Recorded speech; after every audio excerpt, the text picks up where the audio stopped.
ដើមនោះមានចិត្តស្មងតែងតែรู้ក្នុងការគិតថាត្រូវធ្វើយ៉ាងម៉េចដើម្បីមនុស្សជាទីស្រឡាញ់ស្នេហាខ្ញុំកំសត់ណាស់តាំងពីចាប់ផ្ដើមប៉ុន្តែយើងប្រឹងតស៊ូណាស់ខំប្រឹងផ្លាស់ប្ដូរជីវិតពីក្រោកសុទ្ធតែមានបានតែការខំប្រឹងគ្រប់យ៉ាងបានមកហើយប្រែគ្មាននៅសោះលោកខាងយន្តទីធោឲ្យយើងព្រាត់ប្រាំងមានធោមានយុគអូនកូនចាំលោកទៅតាការខំប្រឹងរបស់ខ្ញុំស្ទើរតែមួយជីវិតតែការពិតចុងក្រោយខ្ញុំបានផលអ្វីដើម្បីនឹងខ្លួនស្រឡាញ់ទៅខំទាំងយកថ្ងៃដល់ពេលជោគជ័យហេតុអ្វីគ្មានវត្តមានអូនអាចរួមទុកជាមួយគ្នាបានតែមិនអាចរួមសង្សារចង់ផ្ដោតក្រុមយ៉ាងចង់ឃើញស្នាមញញឹមឆាំចាចូលបងលេងមកយំស្រែករកមកគេជាយួរទ្រពធន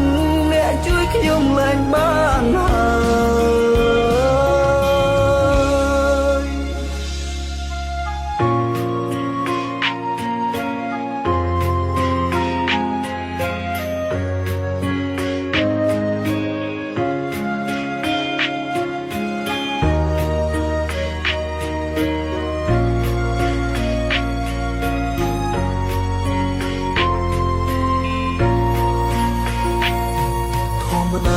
មានចិត្តស្មង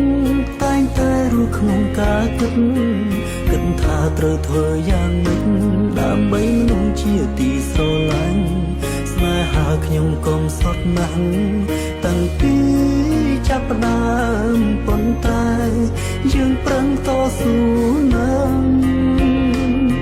ខំប្រឹងផ្លាស់ប្ដូរជីវិតពីក្រោកសុទ្ធតែមានបានតែការខំប្រឹងគ្រប់យ៉ាងបានមកហើយប្រែគ្មានន័យសោះលោកកាងយន្តទីធោឲ្យយើងព្រាត់ប្រាំងមានធោមានយុគអូនកូនចាលោកទៅតាការខំប្រឹងរបស់ខ្ញុំស្ទើរតែមួយជីវិតតែការពិតចុងក្រោយខ្ញុំបានផលអ្វីដើម្បីមានខ្លួនស្រឡាញ់ទៅ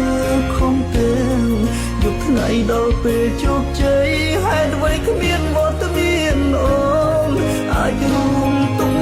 ជាមួយគ្នាបានតែមិនអាចរួមសង្សារចង់ផ្ដល់ក្រុមយ៉ាងចង់ឃើញស្នាមញញឹម